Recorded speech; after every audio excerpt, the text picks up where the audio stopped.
Hello viewers, এই হচ্ছে আমাদের পাবনা মানসিক হাসপাতাল। আর মানসিক হাসপাতালে মানসিক রোগী আমি আমি নিজে একজন মানসিক রোগী।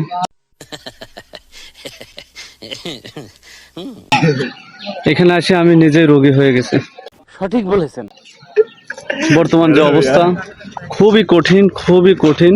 এখানে আগে বছরখানেক আগে মানসিক হাসপাতালে আসলে পাগলদের সাথে সাক্ষাৎ করতে দিত, এখন আর দেয় না, কারণ অনেক বিরক্তিকর করে, পাগলদের অনেক সমস্যা হয়। আইনগতভাবে এখন বন্ধ করে দিয়েছে। এখন আসলে আর ওই রকমভাবে পাগলদের সাথে কোনো সাক্ষাৎ হয় না, দেখাও যায় না।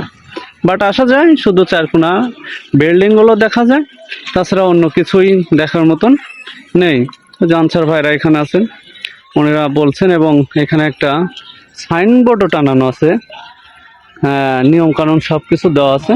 এখানে আপনারা হয়তো দেখতে পাচ্ছেন, দেখেন সাইনবোর্ডগুলোতে লেখা আছে যে এখানে মানসিক স্বাস্থ্য আইন 2018 অনুসারে কোনো দর্শনার্থী হাসপাতাল অভ্যন্তরে প্রবেশ নিষেধ, হাসপাতালে প্রবেশ আইনগত দণ্ড অপরাধ, কেউ প্রবেশ করলে তার বিরুদ্ধে আইনগত ব্যবস্থা নেওয়া হবে। তো আমরা চাই না যে পাগল দেখতে এসে নিজে পাগল হয়ে হসপিটালে ভর্তি থাকে।